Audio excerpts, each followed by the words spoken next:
gara-gara karena suaminya berselingkuh.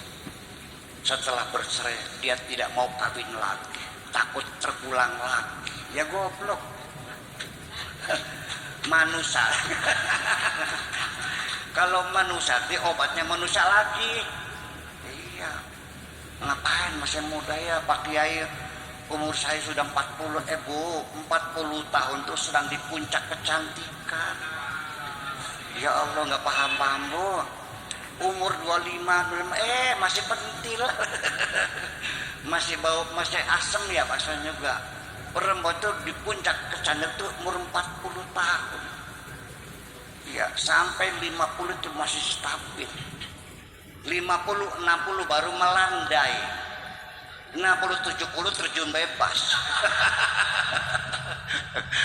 Ya masih panjang. Ya kan masih 20 tahun lagi. Ya, kebahagiaan yang panjang 20 tahun lagi. Titik Puspa itu 76 tahun loh. Masih cantik jelita kok. Saya juga senang. Iya. Nah itu, ibu itu pengen awet muda nggak, Bu?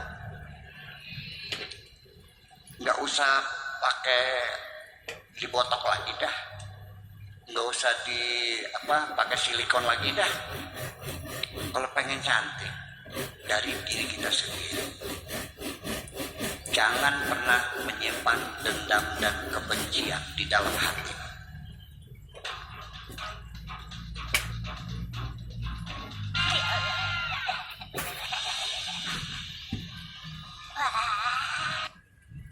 Dendam dan kebencian di dalam hati. Nah, karena itu beban. Orang kalau dendam makan nggak enak, tidur nggak enak, betul nggak? Badan pada sakit, ngomong aja salah semua. Mukanya cantik nggak? Jelek. Sok perempuan bagaimanapun cantiknya, kalau lagi marah cantik tuh jelek kok. Iya. Itu tergambar ya, memantul pada wajahnya. Ya, yang cantik itu cantik hati. Orang hatinya cantik, wajahnya cantik, percayalah. Iya. Pernah nggak berpengalaman ada perempuan yang sebetulnya standarnya cantik lah, tapi nggak menarik ya? Enggak, tapi yang biasa-biasa, tapi ada daya tarik yang luar biasa. Itu hati persoalannya. Bapak-bapak pernah nggak duduk di mobil di samping orang yang tidak dikenal? Pernah nggak? Ada perasaan nyaman banget di samping nih, menyenangkan. Bapak mau kemana? Mau ke Indramayu? Oh, saya juga mau ke sana. Mana Jati Barang? Oh, saya ke Celeng. Oh, gitu. Dari mana? Ngobrol pelak-pelak sampai di Indramayu 4 jam. Alhamdulillah nyaman sekali. Pernah begitu? Pernah nggak duduk sama orang nggak betah, nggak enak, sangar banget caranya ini, pengen pindah tuh, Pak tukeran deh, nggak mau. Akhirnya kita diem aja, nggak nyaman, sakit cuma badannya. Kenapa? Karena jiwa orang juga ada gelombang. Orang kalau jiwanya damai, wajahnya juga menarik sama sekali, ada aura tersendiri. Sok belajar, jangan pernah menyimpan dendam dan kebencian kepada siapapun. Jadi kembali lagi, yang keempat itu adalah karena kegagalan masa lalu kita menjadi kapok. Hari ini saya menyampaikan kegagalan masa lalu itu sebetulnya begini, Bu sekalian.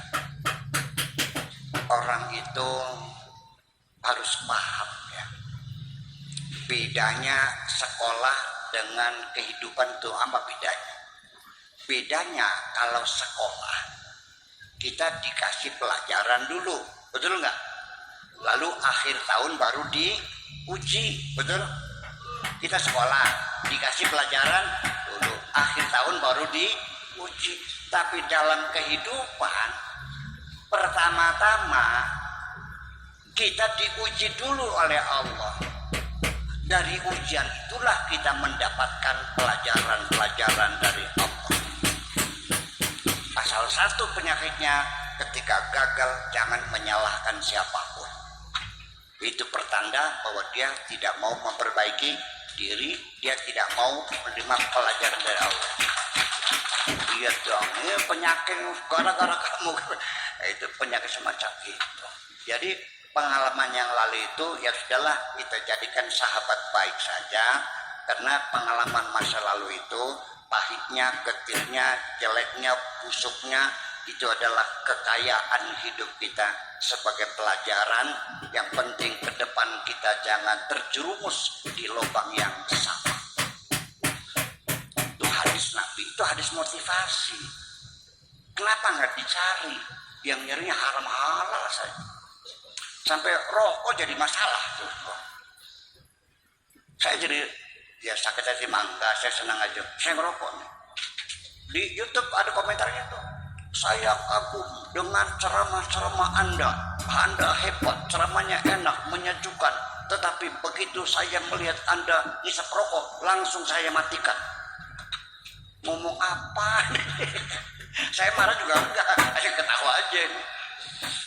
Iya, saya sudah tidak lagi pernah merasa tersinggung dan gitu, sudah biasa. Tuh, bahkan perlu juga gitu. Ya, jadi perlu ada yang nyanjung, perlu ada yang ngejek juga. Berarti saya normal gitu. Iya. Nah kalau nggak ada yang ngejek gimana? Bapak-bapak sekalian, ketika engkau bertujuan apapun, punya cita-cita apapun, jangan berharap semua orang mendukungmu. Pasti ada yang pro, ada yang kontra. Itulah makna kehidupan. Kalau tidak ada yang melawan, lalu kamu berhasil, jangan mengklaim aku pahlawan. Ketika engkau pahlawan, saya tanya, musuhnya ada enggak? Enggak ada musuhnya, ya bukan pahlawan. Betul enggak? Itu resikonya. Kita jangan menyerah. Hadapi musuhmu itu. Bagaimana cara menghadapinya? Saya tidak perlu ketika digigit anjing itu saya gigit lagi kok, nggak usah. Saya kasih makan aja tulang belulang, selesai kok. Sejak saya kasih makan anjing itu tidak pernah menggigit saya lagi. Ya cara melawannya lain, kita abaikan saja. Ya sudahlah, kita akui. Ya bahkan orang-orang yang yang jelek-jelekin saya, yang mencaci maki saya, malah Pak Edi yang tersinggung marah-marah. Saya bilang, ngapain lu marah-marah? Nyung saya yang punya badan gak tersinggung kok. Malah tetap orang yang menjelek-jelekan saya tetap saya hormat. Kalau sampaikan salam hormat saya yang setinggi-tingginya. Apa yang kau katakan tidak semuanya salah, tidak semuanya benar, tetapi itu adalah kritikan yang penting bagi saya. Adanya orang yang selalu mencari kekurangan-kekurangan saya, itu adalah nikmat bagi saya. Kenapa? Nabi Muhammad itu adalah orang yang tidak pernah melakukan kesalahan. Betul nggak? Sebabnya karena malaikat Jibrilnya selalu di sampingnya. Kalau salah ditegur, kalau salah ditegur. Jadinya nggak salah. Nah saya ada Jibrilnya enggak. Yang negur saya enggak ada kan. Nah yang negur saya itu orang yang membenci saya. Berarti perlu ada orang yang benci supaya menegur saya. Terima kasih ada orang yang mengintai saya pagi, sore, siang, malam mencari kesalahan saya. Alhamdulillah dia berjasa baik mengingatkan saya. Oleh karena itu kamu malam ini ku angkat jadi Jibril saya. Dan gratis, nggak perlu bayar kok. Percaya nggak? Jadi kita memanage kehidupan itu semacam itu. Jangan menyalahkan masa lalu. Jangan lucu. Di depannya ini gara-gara mengingat masa lalu. Ini nggak lucu. Ini memorinya sudah terlalu padat banget soalnya nih, sehingga mengganggu emosi. Di depannya ada sangat kopi yang hangat. Rumahnya rumah mewah banget. Di depannya ada taman bunga yang indah. Di sampingnya ada istri yang cantik. Bukannya dinikmati kopinya, bukannya dipeluk istrinya, malah dia menangis. Kok goblok banget sih. Karena pikirannya berjalan ke belakang, mengingat masa lalunya. Ingat dulu waktu digampar oleh pamannya sendiri, ya kan, dulu dicaci maki oleh gurunya sendiri. Ingat dulu di PHK oleh dunungannya sendiri. Gimana sudah, masa lalu tidak akan kembali. Iya, dan masa depan tidak usah engkau merasa cemas.